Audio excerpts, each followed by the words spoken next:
afternoon, everyone. I, Mudita Raj, Assistant Professor, Delhi Metropolitan Education, welcome you all to the fourth episode of the Vibrant India series. Vibrant India series is an initiative of DME Media School for celebrating 75 years of India's independence.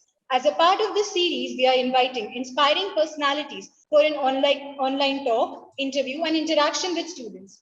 This series will be a year-long exercise. It gives me great pleasure to inform all of our audience that we are live on Facebook. The personalities chosen for this series will be from all walks of life and from all parts of the country. Our personality today is Dr. Nakul Parashar. Dr. Nakul Parashar is a director at Vigyan Prasar, an autonomous organization of the Department of Science and Technology, Government of India. I would now like to take a moment and introduce Delhi Metropolitan Education.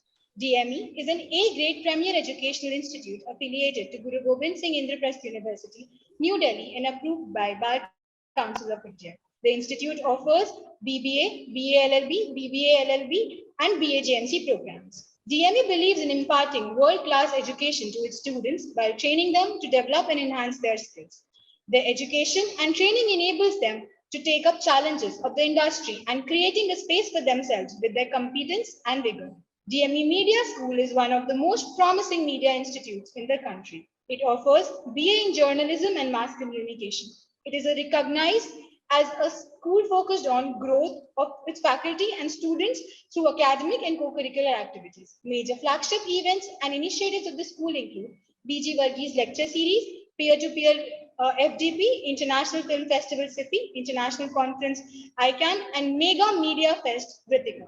I now request Tanishka, student of DME Media School, to introduce our guest for today. Tanishka. Thank you, ma'am. Dr. Nakul Parashar has a doctorate in applied physics from Delhi College of Engineering. Dr. Parashar has successfully set up 3 startups and has taken them to plausible profitability. Sir has worked in science communication, STM publishing, enterprise content management, academia information science, KPO, and legal information sectors. He has run diverse domain service set up with lowest possible cost infrastructure to produce highly plausible EBITDA. He has been a university level researcher and teacher, business development leader, operations risk manager, and SME for content management for various domains like legal, STM, and general content. He also has hands-on experience of working in various geographies like North America, EMEA, and Asia Pacific. His past work affiliations include CSIR, DCE, India Today Group, Macmillan, and Excella Technologies. He has also authored several award-winning books, popular science articles, and research papers, and delivered popular science radio talks. Sir is currently director at Vigyan Parashar, an autonomous organization of the Department of Science and Technology, Government of India. Let us see some glimpse from his life.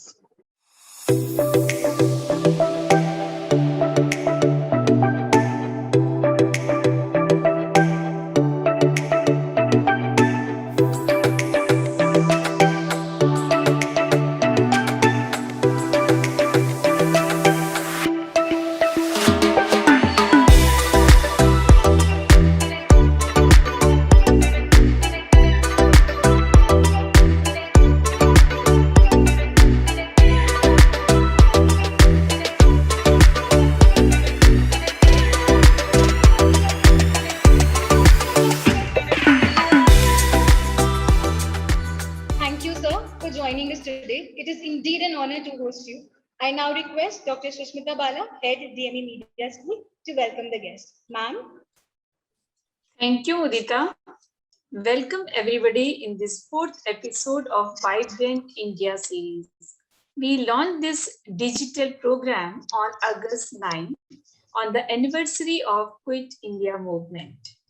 Vibrant India series is a tribute to all those people who made supreme sacrifices for the independence of our motherland. India will be completing 75 years of independence next year.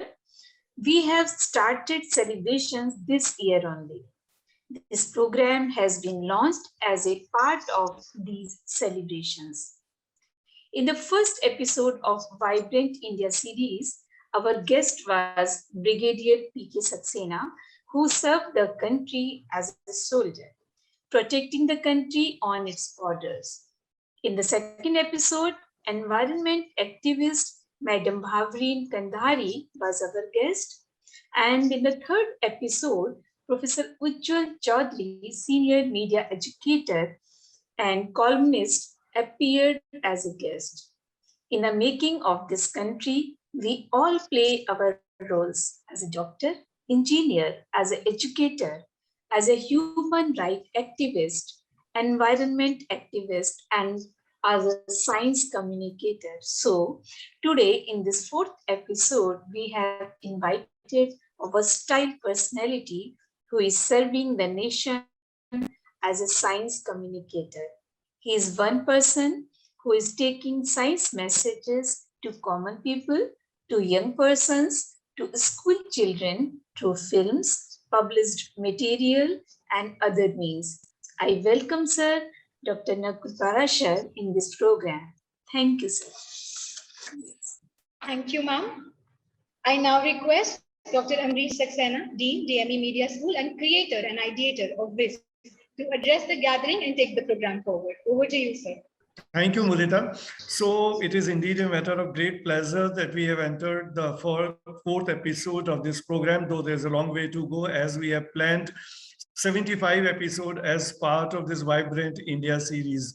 And our endeavor is that all such people we can invite who have made a mark, not only for themselves, but also for the country, for the community, and has served the country in various aspects. So that is how we are inviting guests in all our episodes. And we are lucky to have today Dr. Nakul Parashar with us, who is currently serving in the role of a science communicator. He is a scientist in any case. He's a researcher. He is an academic person, and he has been serving this country by remaining within the country at various forums, and also while remaining outside the country, and thereby performing the role of a person who is doing something substantial to the benefit of mankind. So we are really honored to have him here, and I will request Dr. Nakul Parashar to please address us all.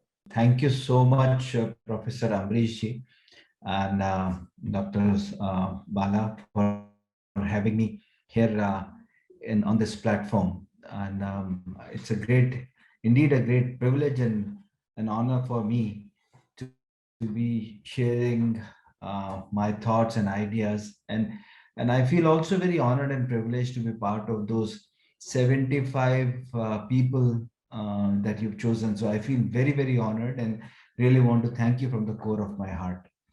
For everyone out here, including Mudita ji and others who've been a part of this entire program, I wish you all a very, very, very success. I congratulate you for choosing such a topic called Vibrant India, and a series of people where you'll be celebrating the 75th year of independence by calling such 75 luminaries. So it's indeed, gives you goosebumps at times when you think and talk about how we've seen India emerging from where it was and from where it is and from where it would be in the coming times. We are celebrating our 75th year, and I'm sure, I don't know how many of us would stay to see that centenary part, but we'll of course remember that about 25 years ago, under the leadership of Dr. Amrish Saxena ji and Professor Sushmita Balaji, where Mudita ji had organized this, we had this, series of lectures where we talked about each other. A journey that we think we've all witnessed gives you a lot of immense pride when we see the kind of improvements that our country have seen by leaps and bounds. We've seen a lot of improvements in our infrastructure. We've seen a lot of improvement on a lot of things. And I would say I'm a proud, privileged Indian to have witnessed, especially the time when the entire world was getting on to the telecom revolution. And for that matter, I would certainly, no matter what people say about the gentleman who really worked hard, but he got us onto the bandwagon of telecom revolution at that point in time. And that is why today what you see is one of the lowest possible tariffs that we enjoy in telecom is because we got onto the telecom bandwagon in the right time. And that is why almost everybody today has a handset in his hand. And fortunately, we all enjoy the benefits of this telecom revolution. I am also a part of it. I feel very happy to share my personal experiences and a journey that I've taken through so far in my life. And as we all know, I'll start with something which is very interesting stories that I have to narrate. I've been a student of science. I've been a student of physics and computer sciences, and it was in India, you're always told that if you are the only son of your father or a family, then you're supposed to do what your father says. And normally, what happens is, as they say in Hindi, "Darji ka beta darji banta hai." So that is what we were all destined to be. And in fact, in my case, it was not sort of by choice, but by destiny, I would say. By force it happened. So I recall I was in my master's, completing my MSc physics, and that was a time when my father unfortunately had a heart attack. So my father was director publishing with the Pantnagar University, and then moved on to take up a project at the Agricultural University at Faizabad. So he was an agriculture scientist turned science communicator, and I'd seen in my family scientists coming to our home, and he would spend time where he would talk about and help people how to write popular science articles, books, and so on and so forth. So having seen that, having grown up in an atmosphere, even my maternal uncles, they were all prolific writers. So I've seen them writing, but I never created a niche for it. And it was not by any kind of persuasion or something like that, but I kept on writing. And as a result, whatever little I wrote used to get published in small magazines here and there. And since it was at home, it was something like ghar ki kheti thi. So we used to feel very happy. Chalo chhap gaya, ho gaya. So that is nothing great. But then, and I had decided that I would not, venture into the same field where my father had worked. But as I was telling, I was doing my master's, and my father had a heart attack, and he was admitted into the hospital. And he had a project to produce about 12 popular science books. And so what happens is he calls me in the ICU, and I walk up to him, and he asks me, and he tells me, "Son, would you do me a favor?" I said, "What?" He says, "Can you just complete those 3 books that are left?" And fortunately, the topics of those 3 books, had some kind of a synchronization, I would say, were in sync with the topics of my research. One was on solar cells. Another one was something that I liked at that point in time, transport. So rural means of transport. So, and then he said the third one, of course, is something that both of us can write together. You have written a lot. Why don't we write something on aspects of basic journalism for agriculture scientists? So these 3 books were there, and being the only son and with father on the hospital bed, how come a person like anybody wouldn't have said no? So I said, yes, fair enough. Now that you've asked me, I'll certainly try to help you with whatever that's possible. I did not realize that there was a sarcastic smile on his face. And I ignored that, and I walked away from that place. And after the books got published, after I written the books, after they got published, about 4 months later, 2 of the 3 books got awarded at the national level. And frankly, there was nothing that was so exciting to see that. And I said, let me venture into writing, and let me venture into this. And I tell you, journalism, for that matter, if you love writing, if you get into this field of communication, it's a one-way traffic. You can get inside, you can't come out of it. And at that point in time, I'd started teaching at the Delhi College of Engineering and had a plum job as a lecturer at Delhi College of Engineering. And I had 2 months of leave. I had a nice life to live like normally. I don't intend to say that the life is not as hard as others, but yes, it was relatively much more academic, much more peaceful than a life of a journalist would have had happened. But then this event turned the course of my life, and I left my teaching job, applied for a job at CSIR, and at that point in time, CSIR's what we call today as NISPER or NISCARE used to be called the Publications and Information Directorate of CSIR, which used to publish three popular science journals, magazines, monthly magazines. One in English is called Science Reporter. In Hindi, it is called Vigyan Pragati, and the third one was called Science Ki Duniya in Urdu. So fortunately, since I had written a bit, I had few books and I had these awards. So I applied for it and got through. So I became assistant editor with the Vigyan Pragati, the Hindi popular science magazine at that point in time. And I have a pride to tell you that at that point in time, Vigyan Pragati was the highest selling popular science magazine with close to about 90,000 subscription per month. And because of the revenue that it generated at that point in time, this is way back in 1992 to 1995 when I stayed there and worked there as science communicator. And meanwhile, I had also started pursuing, besides my PhD and my master's that I had completed in physics, I opted for a master's program, an MTech program in computer sciences, and I started doing that. So, when you do that, you and you have a flair to write, you find that, and there is a dearth of people writing for it, then you find a great area to, venture into it. And I started writing a lot in information technology for that matter. And my articles started to get published at various places. So that gave me a lot of boost, that gave me a lot of thoughts, ideas. And I tell you, having learned the tricks of the trade, not so-called in a formal atmosphere, with people who used to come, who used to meet my father, it was something that I inherited from my family.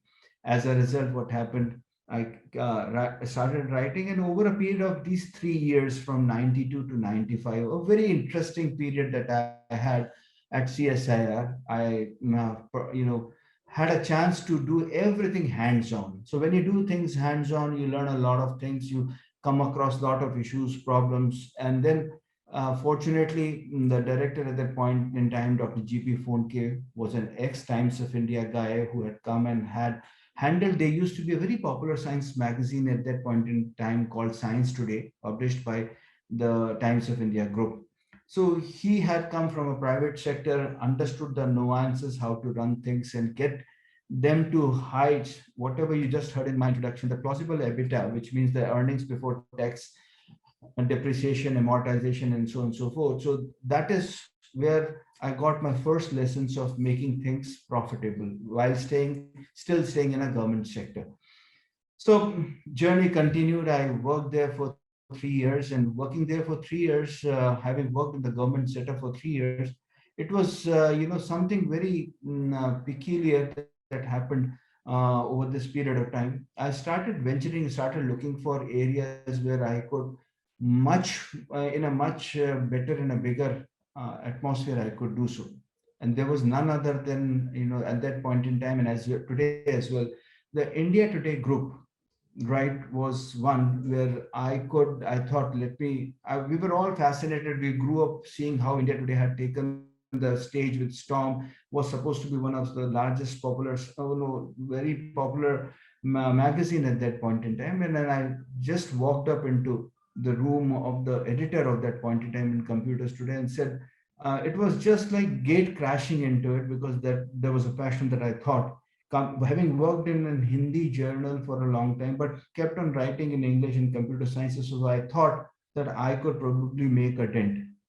It was all about the stars lining up at the same time. It was, I would call it destiny or whatever. the editor of the computer science, computers today at that point in time, J.S. Raju, just got up from his seat and said, "Man, you're welcome. You just walked in. We talked. We had a cup of tea, and from the very next day, he said, 'Come and join us.'" And I was exhilarated. I was excited. I did not wait a second. Went back, wrote my resignation letter, and as I was, it was there was a notice period of 30 days, a month or so. So I quietly carried that, and then when I was walking out, I heard a lot of my friends saying, "सरकारी नौकरी छोड़ के क्यों जा रहे हो?" Right? इतनी अच्छी नौकरी है, यहाँ काम करोगे, थोड़े दिनों में यहाँ से वहाँ से वहाँ पहुँच जाओगे.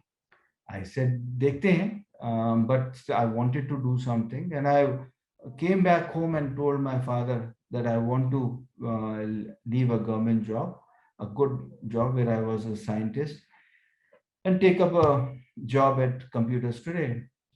I thought he might resist because he himself had spent a great deal of his time in a government setup, but he was the first person to tell me, "No, this is the right time. You should jump, take this opportunity, and create your niche on yourself." And this is how I left and I moved into Computers Today.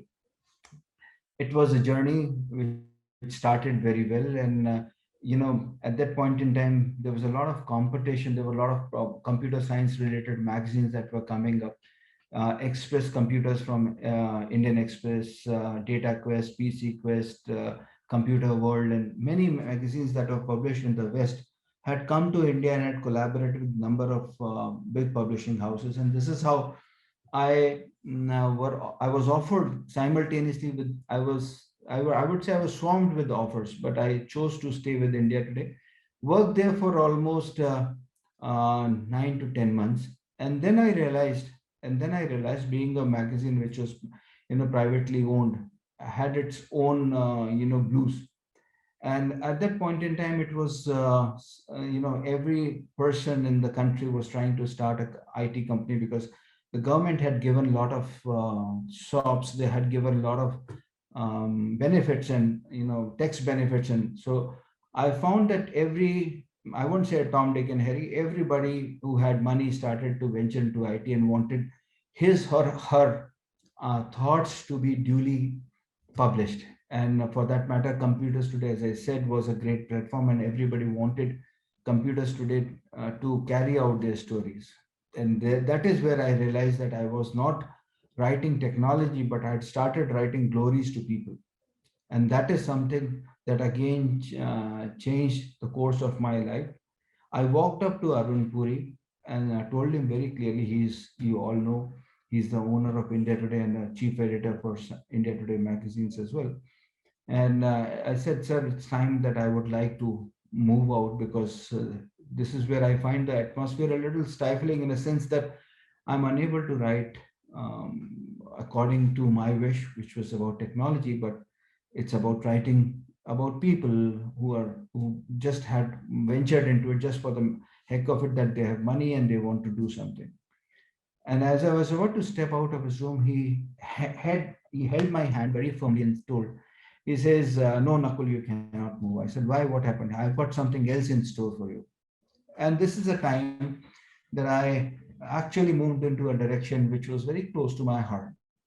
And India, for that matter, I'll just give you a small prologue about it. India, for that matter, had just gotten into an area where all these big scientific, technical, medical research journals, we call them as STM in publishing, not STEM, but STM, scientific, technical, medical. So major publishing houses all over the world, you name it any, whether it is Elsevier, Springer, Kluwer, Taylor Francis, OUB, CUB, Cengage, and whatever. They were all coming to India because by the time all our Indian scientists had hogged the editorial board of these journals. And as a result, they had gone out and told people that India produces a large number of people who've been trained, educated in science and technology. And they can very well edit articles which are written by non-native English speakers, because most of these research journals have contributions from non-native speaking scientists all over the place. And when a non-native scientist, either from East Bloc or CJK, which is Chinese, Japanese, Korean market, are supposed to have issues in writing English. You'll be surprised. Scientists are great people who know their context very well. They know the content very well. But when they sit down to write articles, each of their sentences as long as 80 words. So you need somebody to copy edit these articles according to the styles and formats laid by these publishers. So Thomson Press, which is supposed to be India Today's sister concern, had gotten into had gotten into typesetting business. So they used to typeset these articles and export them, because fortunately our typesetting skills all over the world were known for the printing that we used to do. Our people are, non-educated people down south. If you have heard of Sivakasi, Sivakasi is not only famous for crackers, but they are famous for printing presses. And that at that point in time, people who are uneducated, just from character recognition, can do marvelous jobs. Samples of hot metal, those were the times when it was called hot metal. You had to take out each and every letter, create them, put it into a stack, and that is how it used to get printed.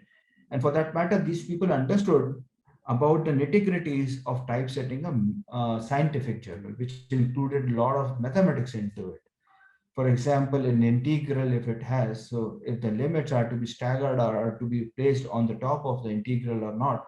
So those were the nuances these people understood. They also understood the nuances of leading. They understood the nuances of spacing. So our samples were widely accepted. The cost, of course, was zilch in front of what it used to be done in the West.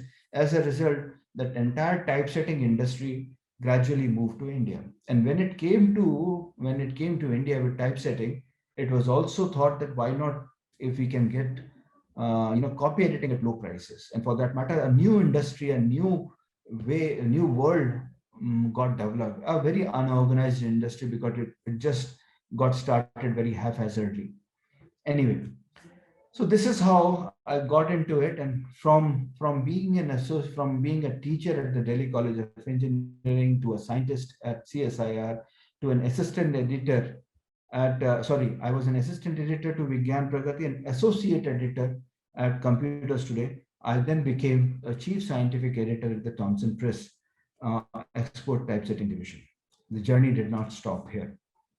And it was interesting that we got into this and we started working for overseas publishers. And this is how I started traveling overseas to meet customers, meet people, meet publishers, and at conferences.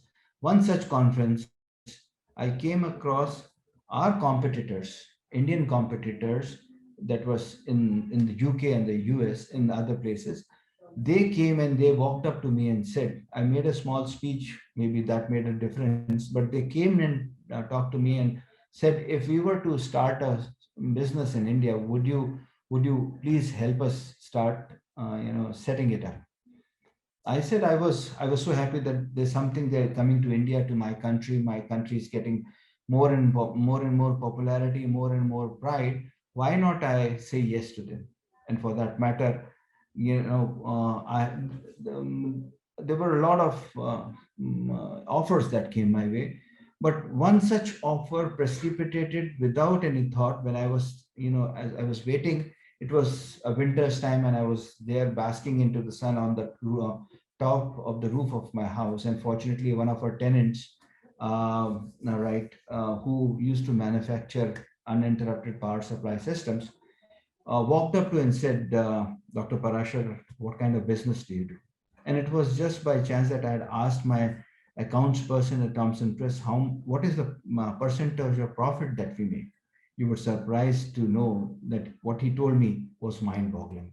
He said, we make clear 96% profit, 96% profit. And if you tell somebody, an entrepreneur, about it, he would just jump at it. And this is what happened. So that friend of mine, the person at that UPS who manufactured UPS, was, he just jumped out of it and he said, Dr. Parashar, why don't you help me set up this business? And I said, see, I've never been an entrepreneur. I'm a son of a person who's worked all his life. Naukri peshe ki jamaat se aate hain. So he said, why not give it a try? And this is how we just started, writing letters. And to my surprise, within 7 days, we had our first customer. And that is where I set up my first company into this building, into this business of export editorial services. Now, this is where, I went around, looked for people who had science background and had some journalistic experience or a certification. Fortunately, none of them worked. So what I had to do was I had to go to places where science was taught in English. I had to bring them together, started developing resources, and over a period of time, this breed of copy editors came up. And as they came up, as they grew up, the business also grew. And we did a fairly good business for about 3 years, and similar setups. There were a lot of people who wanted these setups to come up. So what we did was we built up this unit, sold it to an existing company, built up another company in a different area, which was in an allied field of export services, particularly for with people with journalistic background, and so on and so forth. Up until the third company that I built up and sold it to an American company, they decided that I stay with them for a period of 2 years, which was supposed to be a cooling period for me, and work with them. And this is how I worked. I came back into the service, into the private sector, and this was an American company, which had already bought a company in Pondicherry, and we started building it. The story doesn't end here. One fine day, the head of Macmillan, Macmillan, by the way, were just not publishers in India, but they had a big publishing services organization. And that is how Rajiv Berry, who's now the head of Bloomsbury, walks up and says, why don't you join us and we expand this whole thing. We did this, we built it again. From $6 million, we built it to about $38 million. $6 million of $38 million is a business that we did during a period of 2004 to 2006 to 2011. And then while this was all evolving, I decided that it's time that I move into a newer area, which is called the enterprise content management. So my dear students out here who've been pursuing journalism communication, there's a humongous need and a big area, big opportunity for all of you in an area which is something. It's not something that rudimentary journalism thoughts and opportunities that you look at, but this is something which needs tons and tons of resources, and you've got that potential. And this is about editorial capabilities for any kind of content. If you are good at writing, if you're good at, if you have an eye for detail, and if you can understand and you can ensure that you could work with a lot of thoughts and ideas in building up. You don't need to be a computer scientist for that matter. You don't need to be a data scientist for that, but your domain knowledge could be of immense potential in creating, artificial intelligence products that are required in this domain. Journalism, travel, trade, travel, media, entertainment.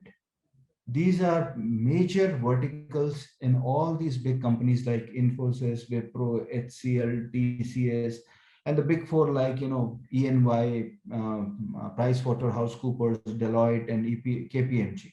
They all look for people in content. And if you look at the opportunities that you recently would look and see in LinkedIn and other places, you will find there's a huge requirement for people who can manage content. So if you are in an area, if you are students of journalism, mass communication, this is another very exciting area for all of you, where there are heaps and heaps of jobs available. So give it a try and see if you fit into it. Don't get cowed down by the words that they write, because normally what they do is there's a tendency of creating, kind of a silo that blocks you from entering into it by writing a lot of words that are pertaining to information technology. But look at the domain knowledge that you have. Look at the kind of instinct that you have developed as a student of journalism, mass communication over a period of time. And these jobs are not only for India, but are global in nature.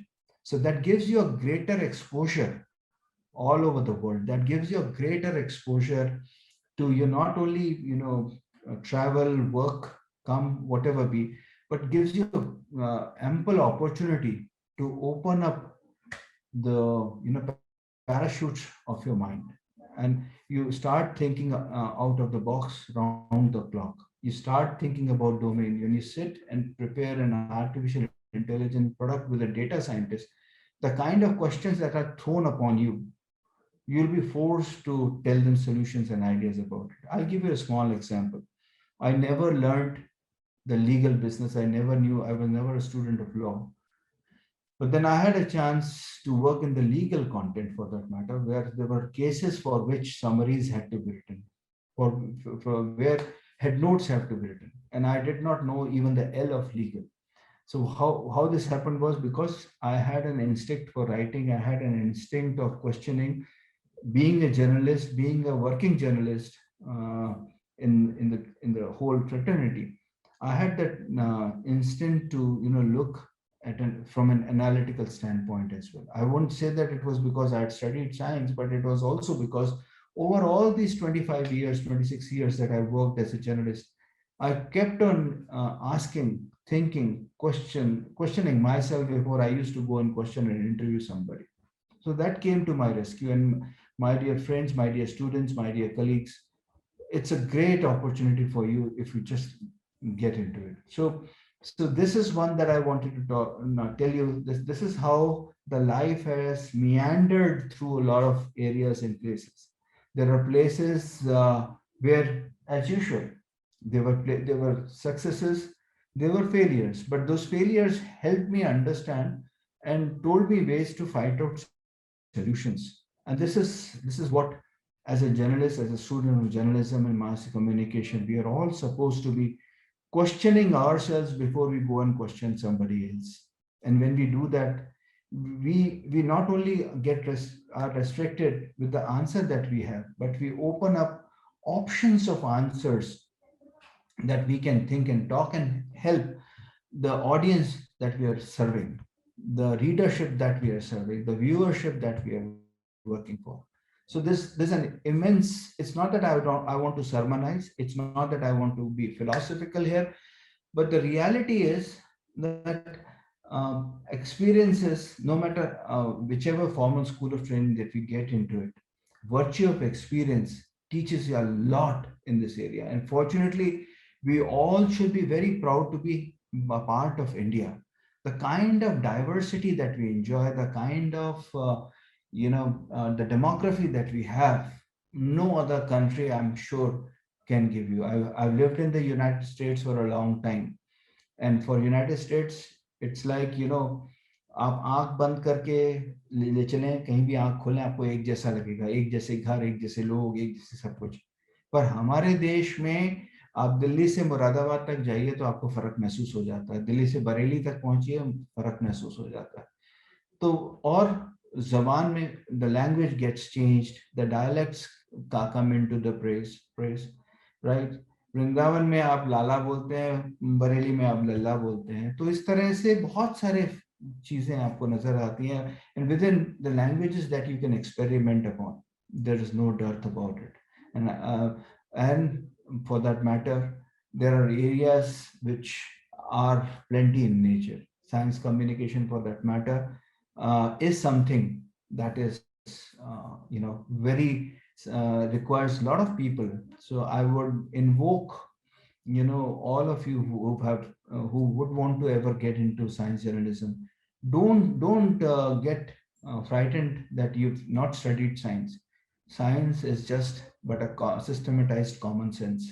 So if you can populate it, So from my last company that I worked in the private sector about 2.5 years ago, I got this opportunity to work in the government of India, and I said it's time when I should come back from. I'd started from Vipra, which was Vigyan Pragati, and I've come back to Vigyan Prasar, which is again Vipra. So it's a VP to VP journey that I thought, and I'm glad and I'm honored and I feel very privileged that Dr. Amrishji gave me this opportunity. And I'll be glad to share, talk, answer any of your questions, any of your thoughts regarding opportunities that you think that you can explore and get into it. Opportunities not within the country, but also opportunities outside the country in the Western world or in the Asia Pacific that you might think of. And I'm sure organization that you are working with under the, teachers like Dr. Amrish ji and Dr. Bala and Mudita ji, I'm sure you would do a great. So that's it. I thought let that be the most, I would say, the amorphous way of telling my story. Had it been in a very crystalline manner, I'm sure it would have been not very expensive. Yeah, thank you, Dr. Nakul Parashar, for giving such an interesting journey, and we were all through your journey while listening to you. And two things, if I would like to point out from whatever you have told us all. One, that you kept on exploring and you kept on trying to find out what more, what new, what different you can do in your life. Secondly, you were never scared of any challenges, etc. Whatever challenges were there, you met with them and you try to make course out of those challenges. So in that context, what would you say very precisely to the students? How should they try to explore themselves? Because there is a time gap, or there is a generation gap from your time and the students of today. Now the students of today, obviously they explore and they try to find new ways and means, new interests in their life. But when it comes to career, I don't find that they will be ready to take up too many challenges. They simply concentrate on any one thing. And obviously there is a scope for that. I mean, one can choose journalism, one can choose advertising, one can choose public relations. That mixing is not there, which used to be there 20 or 30 years back, but is still. Exploring oneself, trying to find something new within oneself, and what more can be done in that perspective. What more you would like to tell to these young students? Sure. See, my personal experience would be, and what I've learned from my experience, which holds good irrespective of times that we live in, is that, we should all develop a habit of reading and writing, and we as journalists are supposed to do that. Even if we are a journalist in an electronic media as well, you need to prepare yourself, you need to get your homework done, and doesn't require that you need to have your homework done. No, you need not spend a day or two or so, even few hours of it, even few, I would say, minutes at times, because when you are thrown into the big ocean where you are supposed to cover stories, where you're supposed to get in the news items and other things as well, the idea is to keep writing, and the more you write, the better it is. And it's like Rasri Avat Jat par sil par padat nisan karat karat abhyas ke jarmati ho sujan. So this is something that is something that you need to do. So while you are intelligent, you need to be diligent as well. So intelligence and diligence will go hand in hand for such a thing, because the kind of audience that we now serve, within the kind of technology that we have, and also the biggest challenge that we have is that at the time when I was into the mix of everything, print was prominent, and from print I have seen how we have migrated into electronic media. For today, we have biggest challenge for us is the attention period that we all fight for. So the most important thing is, if we have for something, for any opportunity that you get, please ensure that whatever you write, is very effective, very precise, and accurate for that matter. So it's more important that you keep writing. And I tell you, there'll be instances when we'll face that we have written it and it's not getting published. But fortunately, you have social media, you have the digital media, where you can keep writing and you can keep reading it, and you can ask, if there is nobody who's there to help you, ask somebody in your family to read it for you and give you an opinion about it. And I'm sure this will happen. And there are opportunities, there are places, there are publishers, there are sources that would be happy to do that. Now, this is about the national scenario. For overseas, what I would suggest is, see, as more and more you add to your qualifications in a qualitative manner, I wouldn't say quantitative manner. It's just not for the heck of it that you keep amassing your degrees, but I would say, but one that, like, DME is associated with a university in Australia, or the Deakin University in Australia. I think you should all benefit from it, and it's time that you should look out for opportunities not only in one part of the world, but all over the places where, and English, fortunately for that matter, is a language that is required and sought by a lot of non-native English speaking countries at the moment. I'll tell you examples in Europe for that matter. They actively look for people who could read, write well in countries like Italy, in France, and other places. So keep an eye on them, and they are very open to giving opportunities and chances to people who can do that. And Indians, for that matter, have now started realizing that writing in English requires coming out of that mindset that the language has to be translated at the back of your mind. It has to come out, it has to be written in English, has to be written in an English manner, and it has to come out of a mother tongue influence that we have, the MTI. So the moment you do away with that, you're a star, you're something, whatever you want to say, whatever you want to write will get and would be understood, would be accepted. So for that matter, there are opportunities. Yes. So, Dr. Parashar, but then, I mean, in your time and in today's time, there is one thing which is always talked about, whether one should strive to go out, to go abroad for studies or for jobs and all, or one should remain confined to the country, serving their own country. And this question becomes much more important, keeping in view that we are celebrating the 75 years of independence. So what do you feel that what is more important, serving the country by remaining in the country, or we should, I mean, the youngsters, if they strive to go out and do something, and I mean, to the extent that we find that a lot of Indians take citizenship in the US and other European countries and all. So what should be the right course for a young person today? What will you suggest? My suggestion would be to serve the nation by staying here and working for the overseas market, which means that you work for the export business, that you work for a business that can bring in foreign revenue for the country. And this is what I learned way back in 1995, 96, and I have carried it on up till now and would want to continue this. So the idea that I was trying to say was that there are now, with COVID, right? One doesn't need to go to an office. Most of us have started working from home, and this is gradually becoming a trend.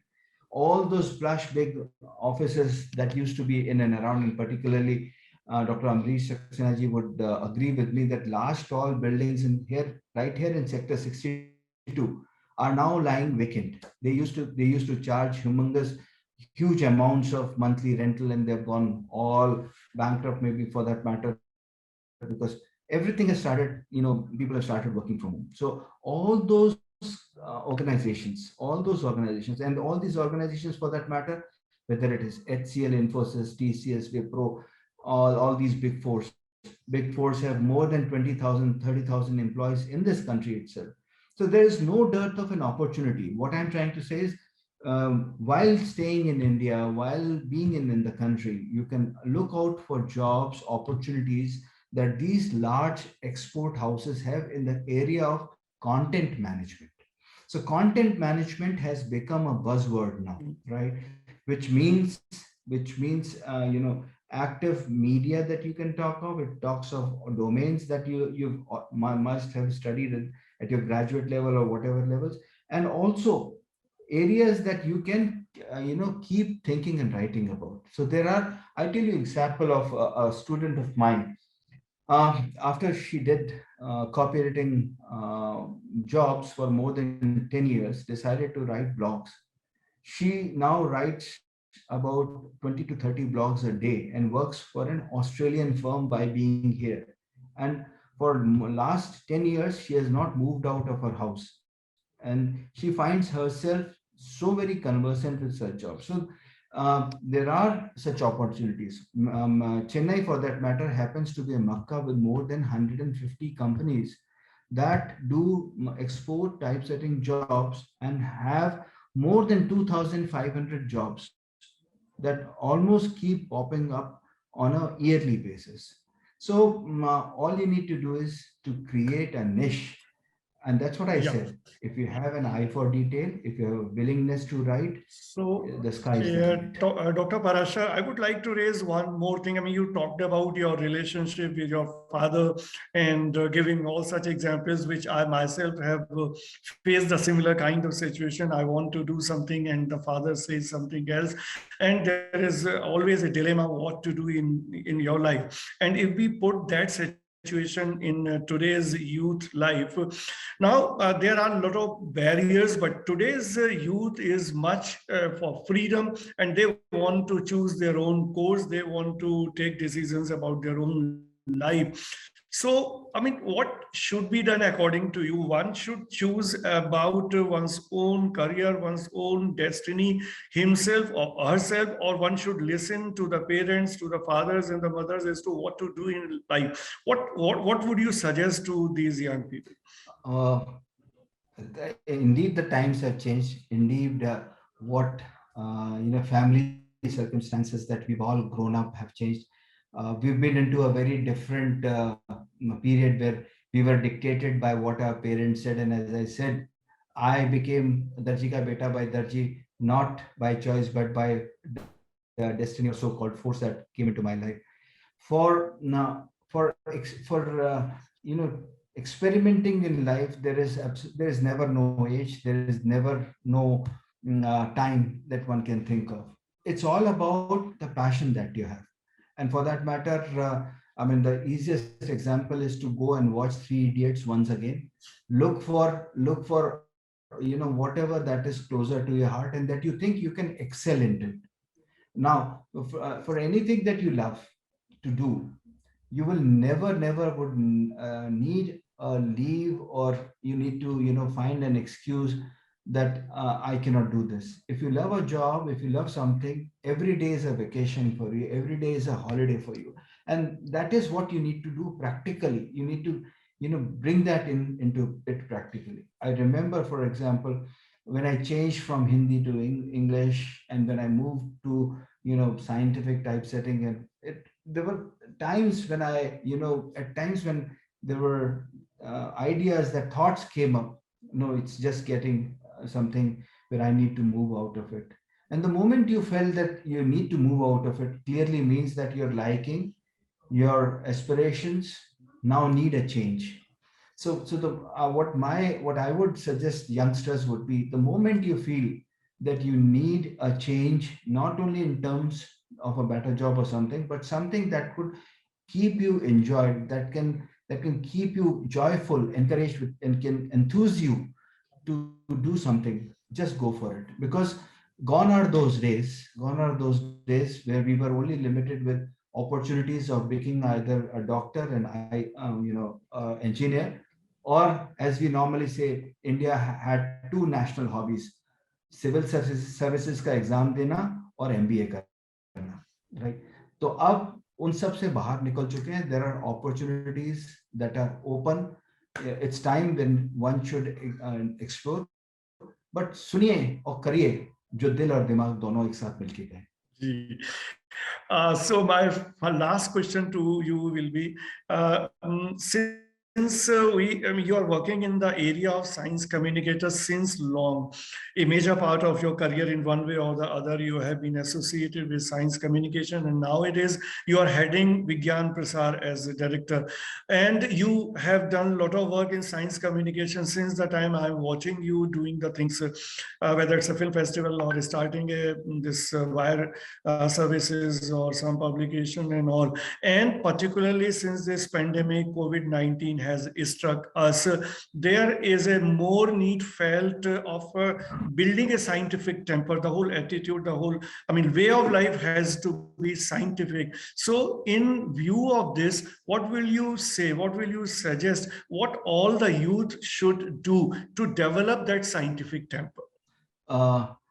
I would be, more happy to answer this question in Hindi for a plain reason.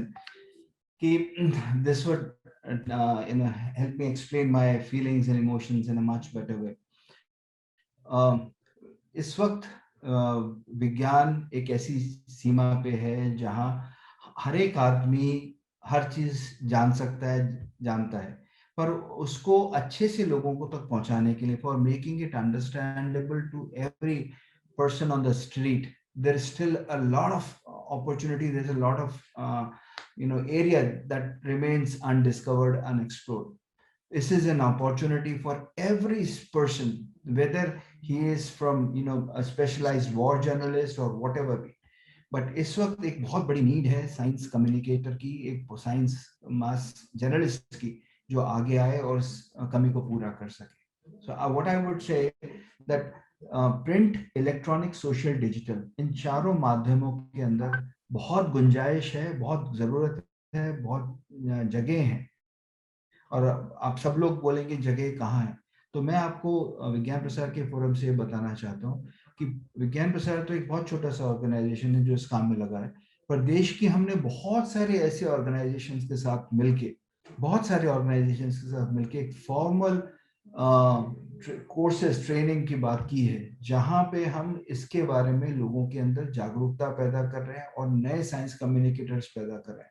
हर देश में करीब 718 जिले हैं इस वक्त. These 718 districts require at least minimum 10 science communicators, people with a background of mass communication and journalism who can understand, for the biggest fact that our scientists are unable to write and communicate with the common masses about what they are doing. उनसे कहा जाए कि आप अपनी बात को, जो आप कर रहे हैं, बहुत अच्छा काम कर रहे हैं, बहुत बड़ी चीज है, पर उसको आम आदमी तक समझाने तक ले जाने के लिए हमारे पास अभी उन इंटरफेसेस की जरूरत है. और ये जरूरत कभी खत्म इसलिए नहीं होगी क्योंकि science and technology on a daily basis is churning out lot of things that needs to get to the masses. और उसकी जिम्मेदारी किसकी है? उसकी जिम्मेदारी उन सभी लोगों के लिए है जो कन्वर्जेंट मीडिया में काम कर रहे हैं. तो मैं सबके लिए यही कहूंगा कि आगे आएं और ऐसी चीजों को, और खासकर जैसे अमरीश जी ने कहा, हमारे साथ बहुत सालों से जुड़े हैं, साइंस फिल्म फेस्टिवल्स के सूत्रधार के रूप में रहे हैं, तो उनके अनुभवों से प्रेरणा लेके, जैसे हम कहते हैं स्पेशलाइज्ड वॉर जर्नलिस्ट होते हैं, स्पेस टेक्नोलॉजी जर्नलिस्ट होते हैं, क्राइम जर्नलिस्ट होते हैं, इसी तरह से साइंस एंड टेक्नोलॉजी के भी जर्नलिस्ट की अब जरूरत बहुत तेजी से आगे आ रही है. और कोविड ने सबको ये समझा दिया है, पहचान लोगों को बता दिया है कि साइंस के प्रति जागरूकता लोगों में कितनी बड़ी. वैक्सीनेशन कब होगा, कैसे होता है, क्या होता है, जो आदमी कभी सोचने की जरूरत नहीं करता था वो बाध्य हो गया था. मैं तो कहता हूँ कभी ऐसा हो ना, पर इसका एक पॉजिटिव साइड ये है कि अब एक बहुत बड़ी जरूरत है जो हमको निभानी है और हम सब मिलकर निभा सकते हैं. Thank you, Dr. Nakul Parashar, to be with us for so long and talking in so detail. The fine aspect of your life, your career, and which is definitely an inspiration, because we all take inspiration from each other. Whatever we do, we always try to follow some such thing which we feel I should also have done it if he has done it. So it has to be taken into all right earnest in a positive spirit. And this is what is required for the younger generation. And this basically the objective with which this whole series has been started, that we can take inspiration from the people who have achieved something in their life by following the right course of action, bit by bit, step by step, because that is how you can grow in life, and that is how you can serve your own society, your own country.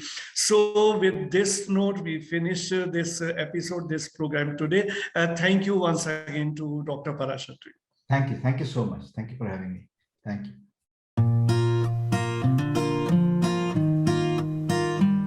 The first impression that comes to our mind about any college Tall buildings, big classrooms, large lobby areas, thick books, IT labs, assignments, class tests, and projects, nothing besides that.